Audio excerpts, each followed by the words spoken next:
Alright, this was a high-scoring affair as expected, and per usual, the Lakers' entire offense was funneled through their stars.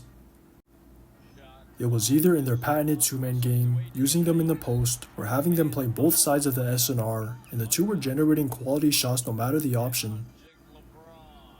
There's the occasional Spain in their two-man game, and with the Hawks shading their baseline in the post, it just left the middle open for a couple flashes from Rui.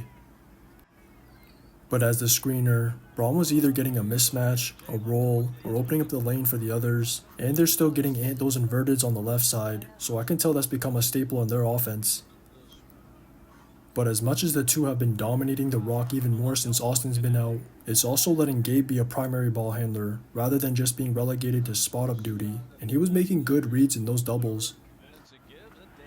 That was a big part of their good looks in the second half and in OT, because they started getting a little stagnant.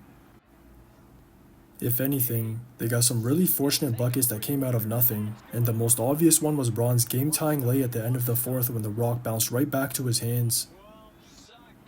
But once again, all that scoring doesn't mean shit without stops, and the other side of the ball is still a big problem they can't seem to fix.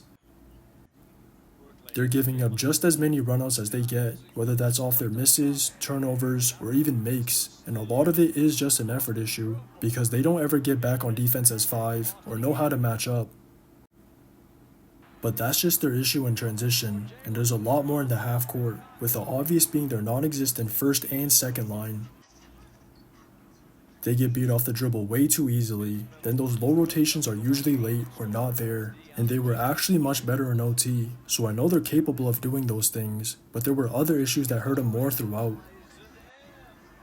The biggest one by far is their reds, and I thought those would have been automatic after the Heat game, but they were still just as bad, so Trey got to pick them apart.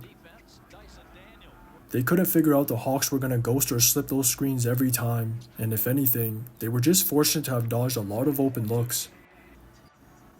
But that's without even mentioning all the long O-boards the Hawks converted on every time it bounced their way, or those atrocious turnovers they had, and I've never seen a player get called for an offensive foul on a ball rule. The only positive about another one of Ant's turnovers was it gave Braun a highlight for his chase down, but that couldn't make up for him being forced into a jump ball right after, and DeAndre Hunter somehow getting to the ball before 3 Lakers, so Braun ends up knocking it out. It was only fitting that led to one more atrocious switch for Trey's go-ahead and for them to lose this game on a culmination of all their issues combined. Just watch the tape. Back to Hunter, back to Trey, he'll take the three. Game!